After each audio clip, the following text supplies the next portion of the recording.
called meeting and work session to order. I'd like to go ahead and call the Alleghany County Board of Supervisors meeting to order. If we do, stand for a moment of silence, followed by the Pledge of Allegiance. All right, our first item is 22-181, review of Superintendent's 2022-2023 budget. Mr. Rice. Good evening, everyone. I apologize to our school board members tonight. They've had to sit through this. Will be their third time, so if they nod off a little bit, I'd ask your forgiveness of that.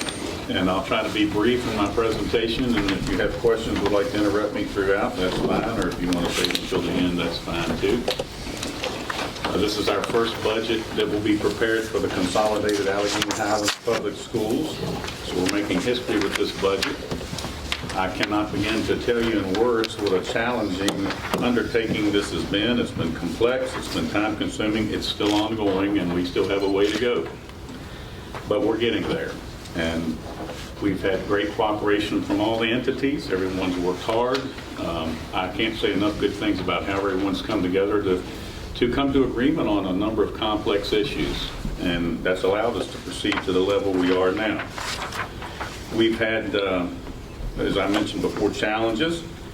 We're not naive enough to think this will be perfect and there will not be errors, but we're in a position with where we are now to be able to deal with any such.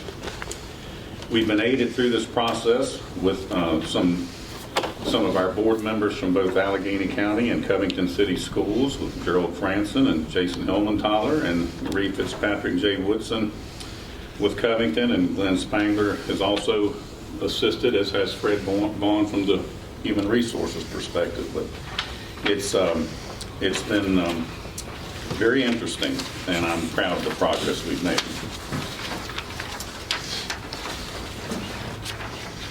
Helps if I move the screen down so you can read it.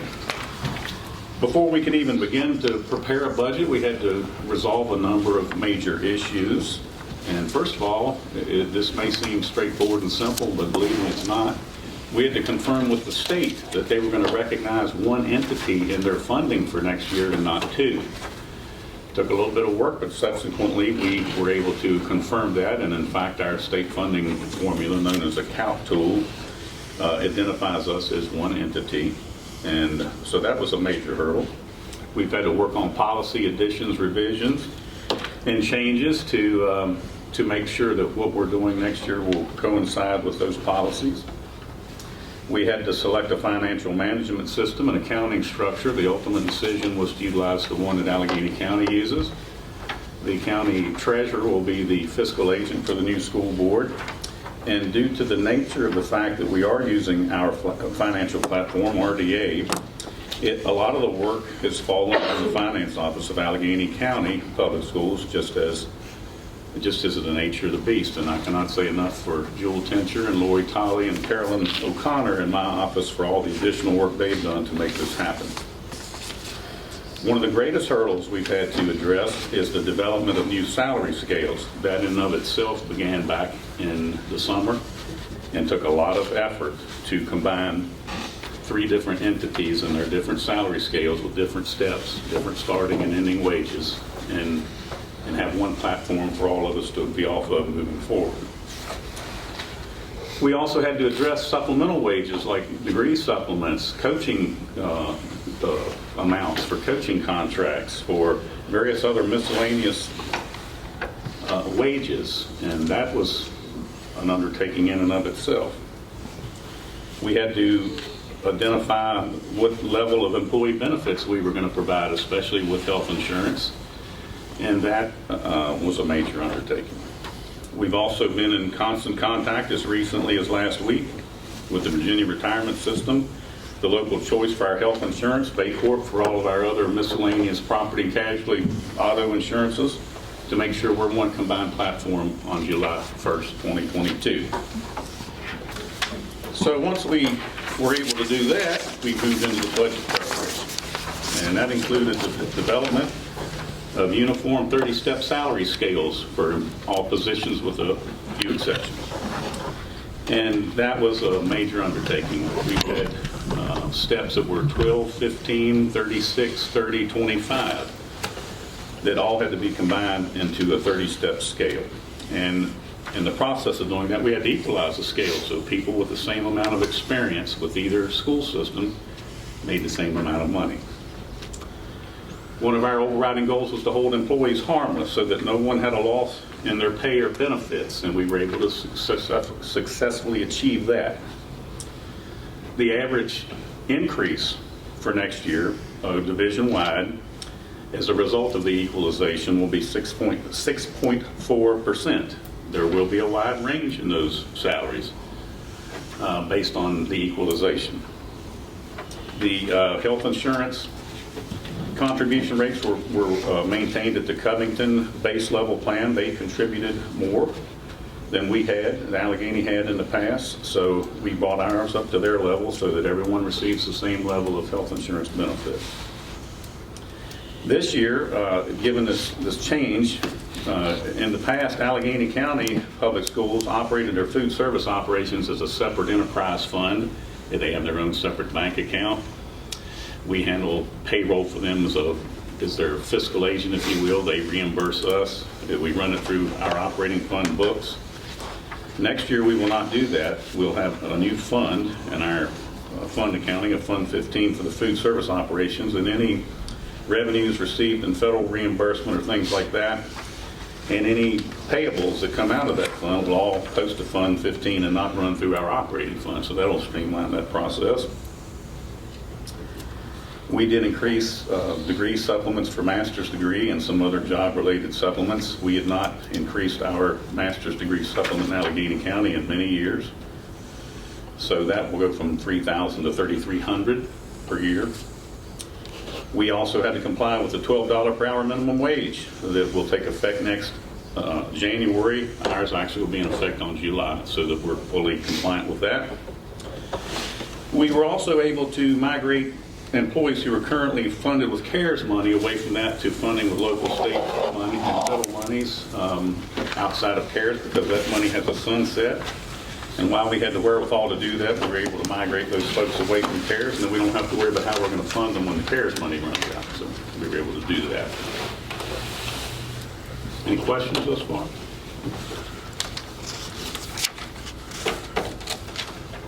No? The salary equalization, again, was our biggest challenge because it represents such a large portion of the budget. And we had to do so in a method that, again, held people harmless, so no one lost money. We wanted to ensure that all of our salary scales had the same number of steps. We chose 30. That all employees in the same position with the same number of years of experience would make the same amount of money. That was a major concern for us. And we think we've achieved that very well.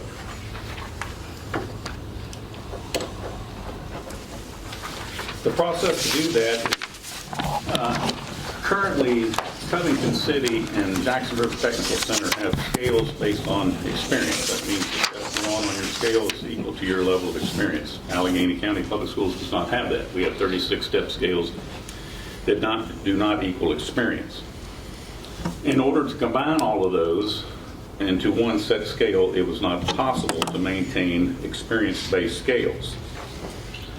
And so in order to achieve our goal of having uniform steps, people being paid the same amount of money based on the years of experience, we migrated the Covington employees first from the step on their current scale to a step on a new scale that equaled or exceeded what they currently made. And we associated a level of experience with that particular step. Once that process was completed, then we migrated the Alleghany County employees because we could associate experience to the step on the scale and ensure parity. And that was, again, a major, major undertaking.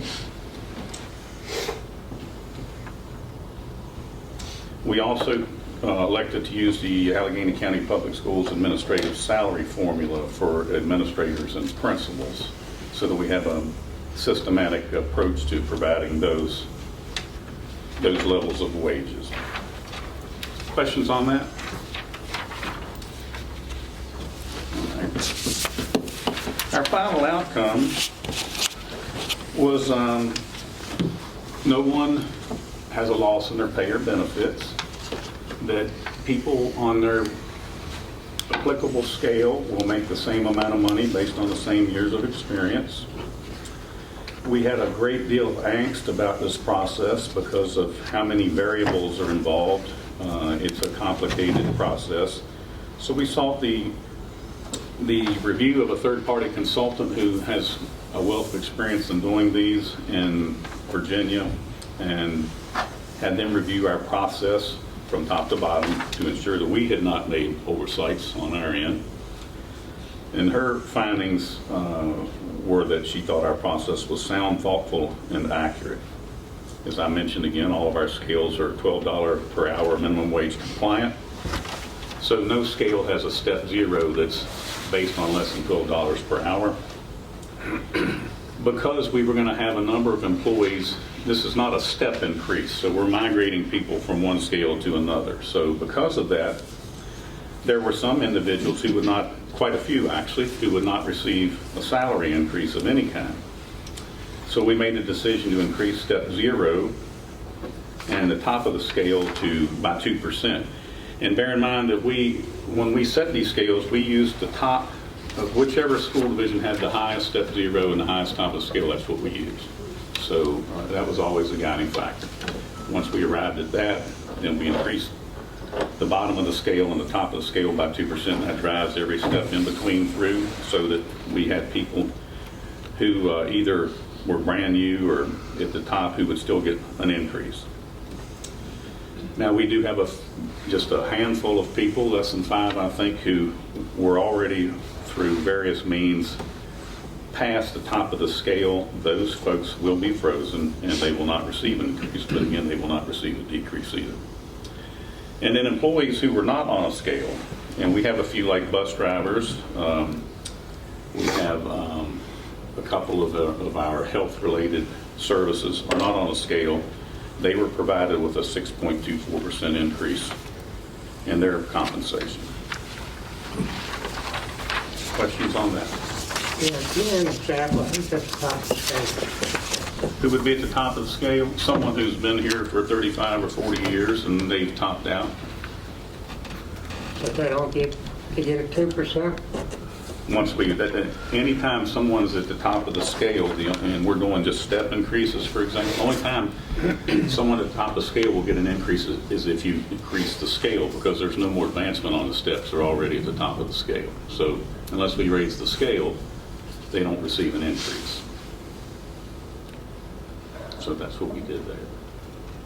And for example, for Alleghany County, this current year we're in, employees got a 2-step increase, and the scales were increased by 3%. That's so we can meet the mandate from the state that we provide an average of 5% increase to all employees.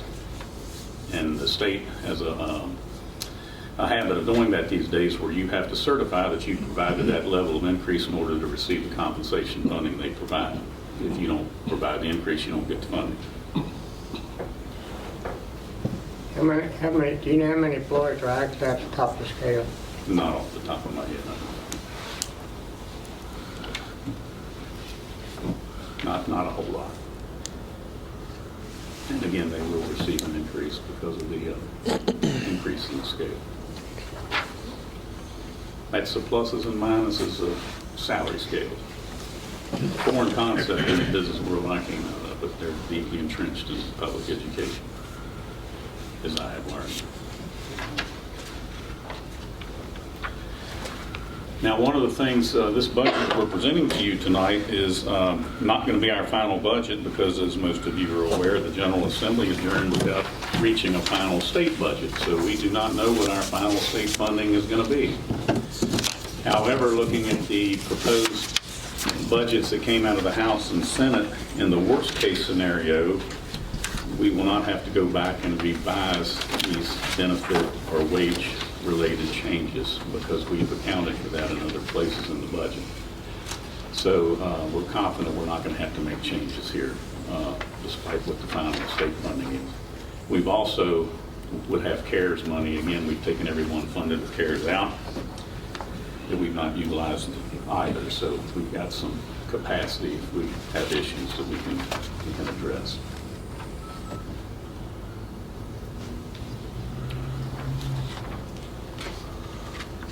Our enrollment for next year for the combined division is going to be based on 2,685.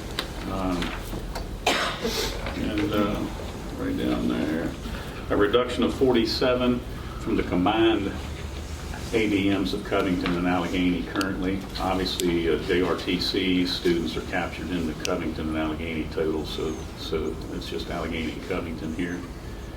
And I will say Sherman Callahan, and on our end, I can't speak for Covington, but he's been very accurate over the years in projecting our AD, and much more accurate than the state. Actually, the state projects less than this. If I recall, it's 60 or 70, but don't hold me to that. But we have always been much more accurate. They don't have live births here in Alleghany to go by, and they use the Weldon Cooper Center information, and our calculations have been much more accurate. And the risk you run, if you under budget your ADM, then you might end up not providing salary increases and other increases that you could have, and if you over budget, then you've got mid-year corrections. So the more accurate we get that, the better.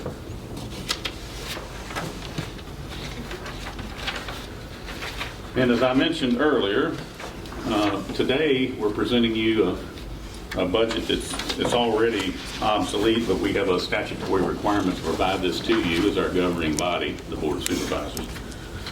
By April 1st, we had hoped we would have something in the latter part of March. That's not going to happen, obviously, and it could be April or later before we receive our final state funding. But this budget that's presented tonight is a total of $46,230,127, and it will, again, we will be presenting you with a revised one once we know our final state funding. And in years past, when we've presented this to the school board and the board of supervisors, we've had the comparison of the current year and the year to come. This time we had to, in order to give you these combined budgets, it is just a manual addition of Covington's budget, Allegany's budget, and Jackson River Technical Center's budget to come up with the numbers that are in the current year budget column right here. You'll see 0.29 is our composite index for the next biennium, and currently Covington's is 0.2913, Allegany's is 0.2819. We fell in here. We were surprised that I actually hoped it would go down a little bit. There were some other rural divisions like Bland County who really took it on the chin, and if I can ever figure out how they handle that LCI calculation, I'll be a wealthy man. But anyway, that's our local composite index going forward. And I'm not going to read all these numbers to you. I will call your attention to some unique areas that may raise some questions. The Jackson River Governor's School here shows 0 for next year compared to 91 for this year. That's because, again, as I mentioned with the food service budget, we will no longer run any of the governor's school funds through our operating fund and then disperse them out to the governor's school fund, which is Fund 4 on our books. Next year, starting July 1st, anything we receive, because Alleghany County is the fiscal agent for the governor's school, anything we receive will go directly to Fund 4, as will any expenditures that come out. So that's why you see a 0 there. It'll be in the supplemental budget for the governor's school. At risk, right here, that's a major increase, over $1 million in the governor's budget. This is based on the governor's proposed. I don't think that's going to go down that much in either the House or the Senate budgets. And that's a recognition by the General Assembly of the impact of COVID and learning loss and so on and so forth, that we have some real effort to make to overcome some of that for at-risk students. So they plowed a significant amount of money in there. We need to be able to certify that we have used that money for its intent. We have a process to do that, and a budgetary plan for that. Next is the school division incentive for consolidation. $600,000. The state pledged $600,000 for 5 years. We, this past week, received $1.2 million for the first 2 years. That will reside in Fund 14 going forward. So again, that's part of our wiggle room if we had to. We didn't need to bring that forward at this point to balance a budget. It can be used down the road for unforeseen issues like that. It can be used to help pay for signage for changes to buildings, uniforms, things of that nature. So it was good that we did not have to do that. The state, if we were going to consolidate, this was a year to do it because the state funding was significantly increased over prior years and gave us some capacity we may not have had in prior years. So that's been good. Let's see, what's another one? School construction. I think this is probably going to go away, and my best guess, you'll see there's nothing budgeted for it this year, for either school division. And that's in the governor's proposed to, it's kind of a one-time shot, I think, to help school divisions address some of their capital outlay needs. But, you know, we've had CARES money to assist with that too, CARES/COVID. But I do believe that's probably going to be removed. It's budget neutral for us because we budget that much in revenue, we budget that much in capital outlay, and we just remove them both. Net effect of the budget is zero.